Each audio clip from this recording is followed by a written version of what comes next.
Hello everyone. Welcome to the Formula 1 Mag YouTube channel. Today we will examine how the charismatic boss of Mercedes, Toto Wolff, became so rich.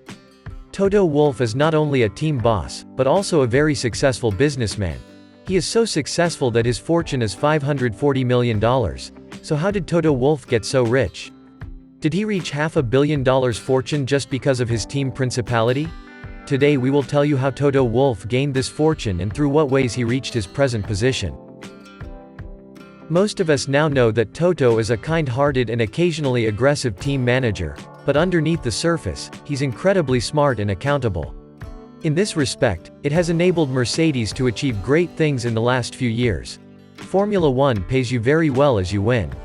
So much of Toto's wealth is his claims in Mercedes, and his investments in valuable assets like houses and cars.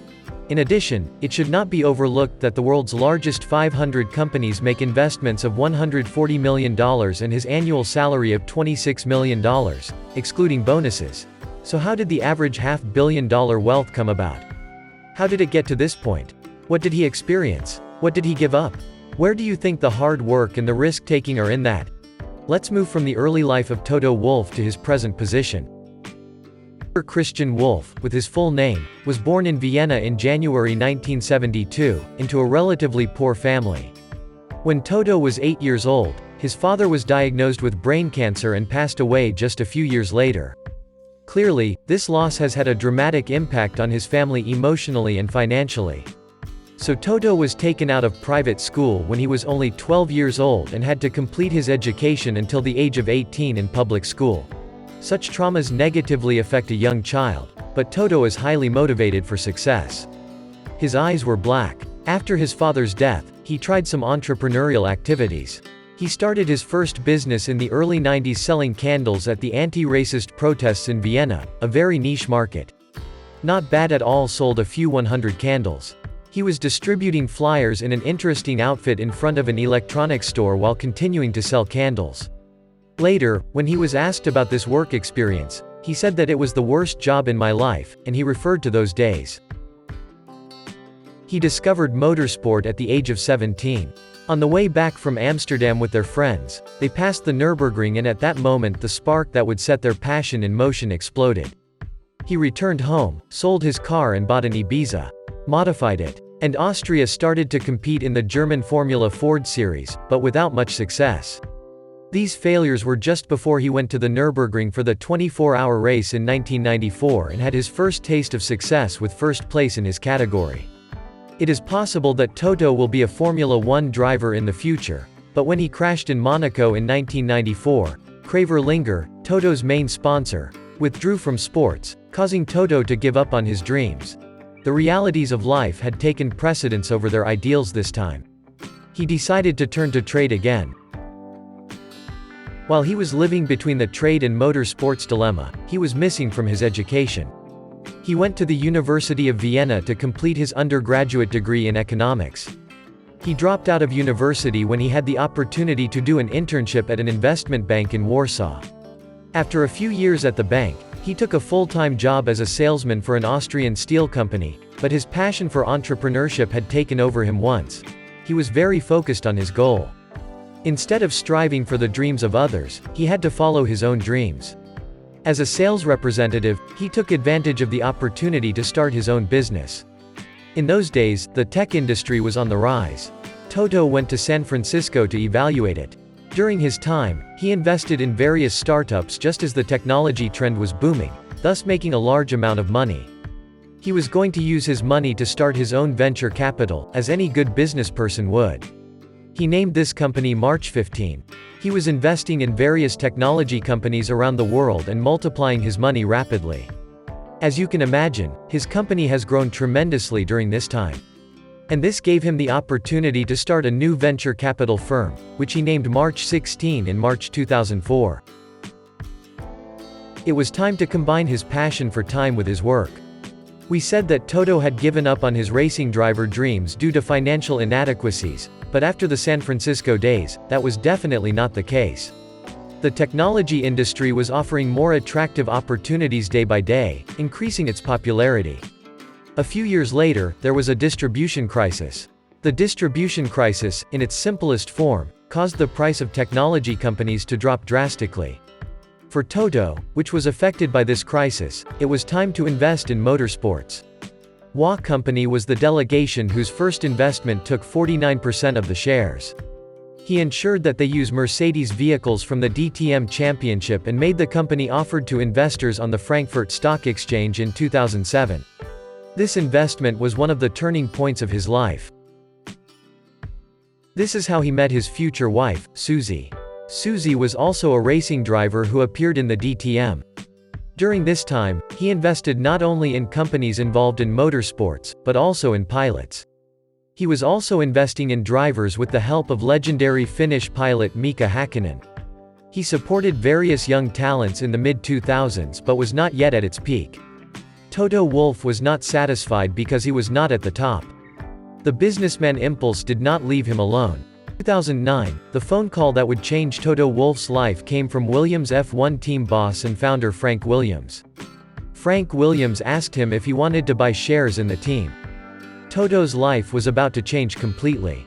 He accepted the offer, bought 15% of the team within 3 years and was promoted to team principal. It has been 15 years since I gave up on the dream of taking part in F1 as a driver. At the end of 15 years, he was in F1, but not in the way he had imagined, sitting at the Wolves table as a manager. Williams's last win to date was in 2012. The reason for that win was Toto.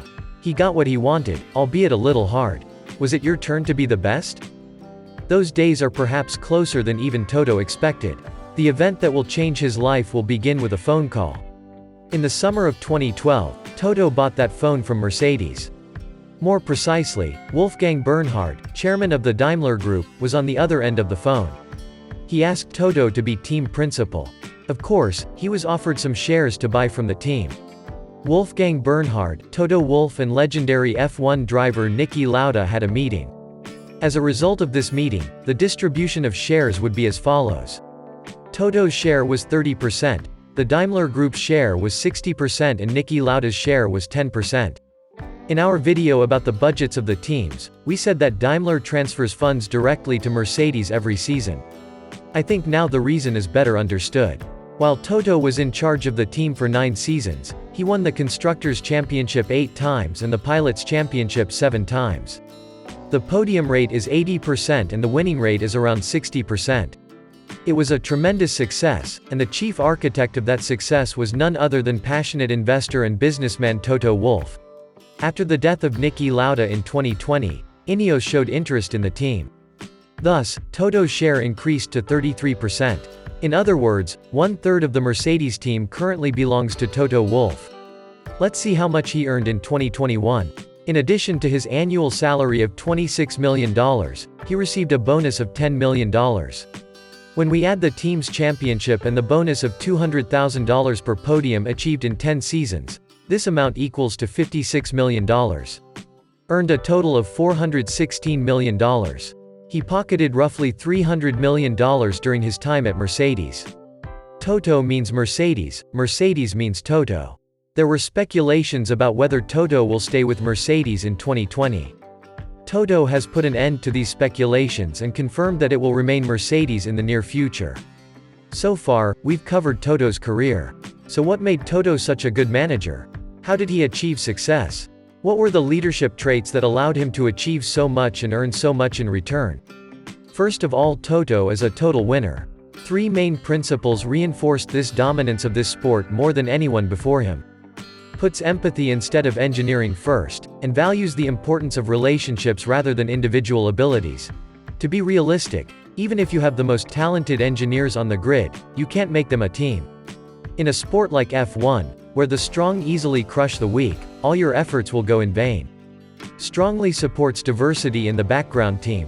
According to him, diversity has increased team equals opinions and intuitions, and this result can turn into a valuable asset.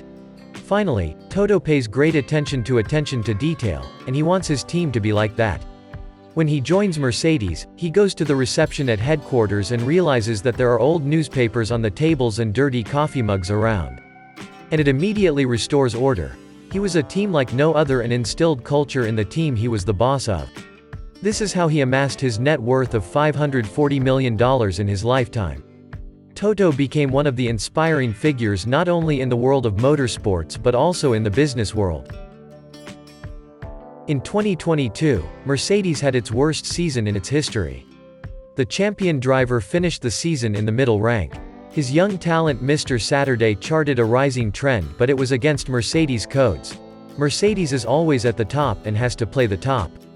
The person who will raise them from here will again be Toto Wolff. Likewise, Mercedes managed to win a race this season. I think that the lion's share belongs to Toto Wolff in this regard. As for my personal thoughts on Toto Wolff, whether you support Mercedes or not, I think he can really be taken as an idol. Not only is he a great team boss, he's also a great business person. Don't forget to leave your comments in the comments. Thanks for watching.